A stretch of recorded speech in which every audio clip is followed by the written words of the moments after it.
बिस्मिल्लाहिर्रहमानिर्रहीम। The blank page official में आपको खुशामदीद कहते हैं। अगर आप नए हैं इस चैनल पर तो सब्सक्राइब जरूर करिएगा और बेल आइकन को प्रेस करना ना भूलिएगा। तो बोलो 100 गांवों से 10,000 लोग खड़े हो जाएंगे या नहीं? और आमला के एक व्यक्ति के लिए 10,000 लोग गांवों से आ गए तो बोलो उनकी नानी याद दिला देंगे या नहीं? ईंट से ईंट बजा देंगे या नहीं?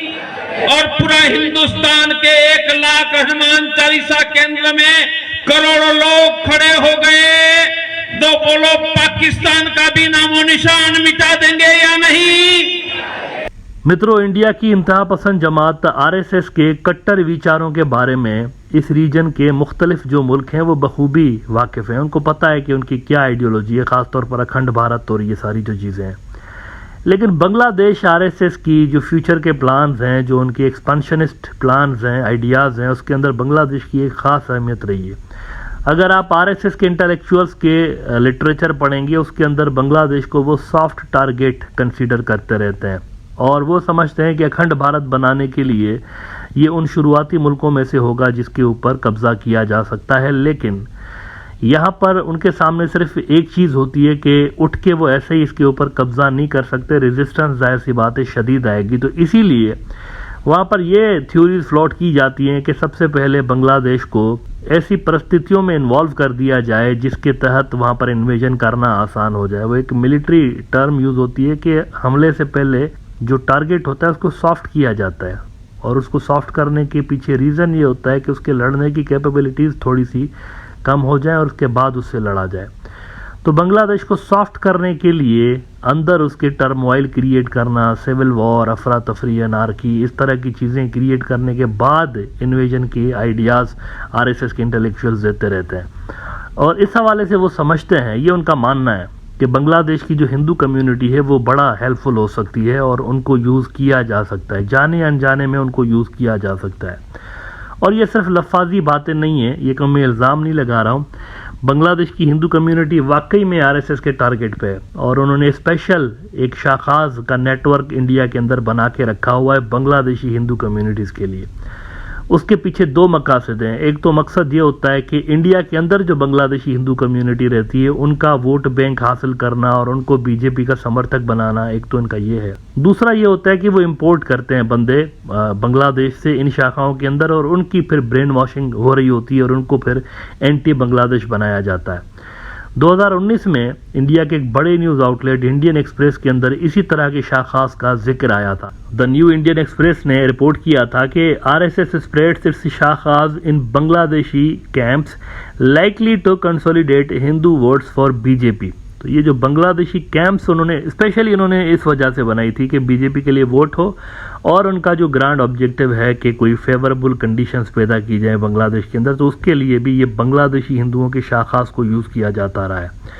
तो टारगेट पे बांग्लादेश शुरू से लेकर रहा है। अब नई डिटेल्स ऐसी आ रही हैं जो कि बड़ी चौंका देने वाली हैं और एक बड़ा न्यूज़ आउटलेट है द फेडरल ने रिपोर्ट किया है कि आरएसएस जो है ना वो बांग्लादेश के अंदर हिंदुत्व के फ़लसफ़े के प्रचार के लिए स्कूल्स खोल रहे हैं। वो मुख्तलिफ एरियाज़ के अंदर स्कूल्स उन्होंने खोले हुए हैं और बाकायदा उनके अंदर हफ्ते में 2-3 मरतबा क्लासेस होती हैं 2-3 घंटे की।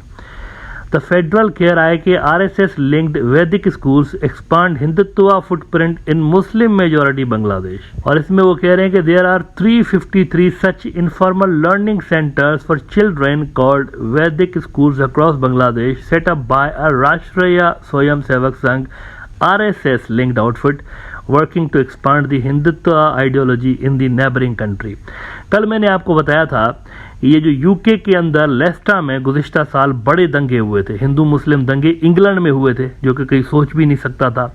उसके अंदर जो उनकी जो फाइंडिंग्स आई हैं ना, जो उनकी जो लॉ इन्फोर्समेंट एजेंसीज उनके बारे में तफ्तीश कर रही थी, उसमें ये निकला है कि बीजेपी इन्वॉल्व थी। तो आप अंदाज़ा करें कि जब ये यूरोप तक पहुंच सकते हैं हिंदुत्व की आइडियोलॉजी को फ़रोग देने के लिए, तो बांग्लादेश तो सॉफ्ट टारगेट है फिर भी इनके लिए। यहाँ पर तो खामोशी से इनके जो है वो स्कूल्स इस तरह के चल रहे हैं जिसके अंदर वो हिंदुत्व की तालीम दे रहे हैं बच्चों को।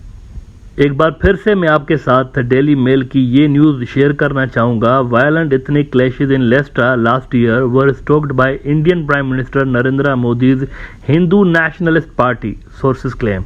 और इसमें डेली मेल वाले कह रहे हैं कि the Mail on Sunday can reveal that elements close to Indian prime minister mister Modi's Bharatiya Janata Party are suspected of having incited British Hindus to confront Muslim youth in last summer's explosive riots in लेस्टा।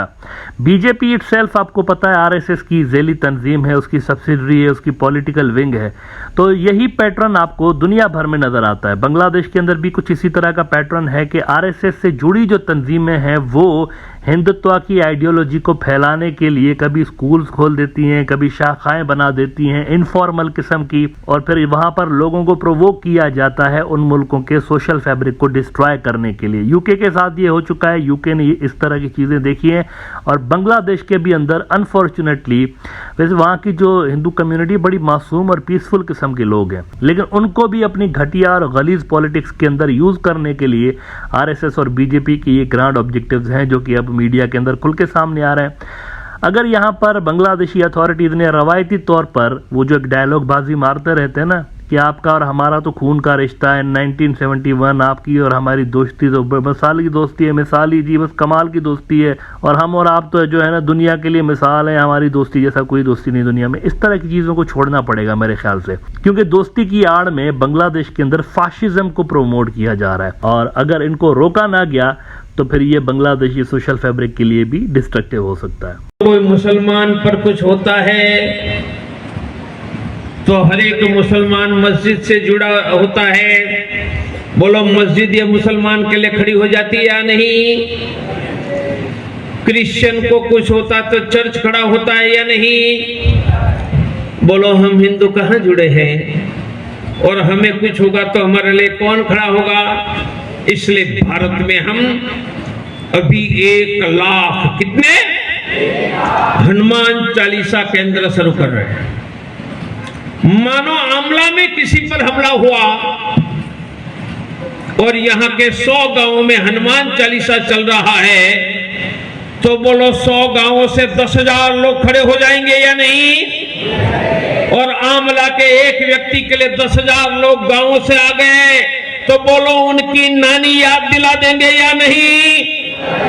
ईंट से ईंट बजा देंगे या नहीं? और पूरा हिंदुस्तान के 1 लाख हनुमान चालीसा केंद्र में करोड़ों लोग खड़े हो गए, तो बोलो पाकिस्तान का भी नामो निशान मिटा देंगे या नहीं? खतरे में है।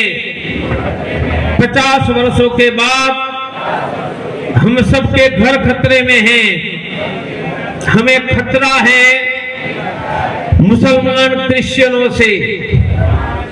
मैं तन मन धन से हिंदुओं की सेवा करूंगा।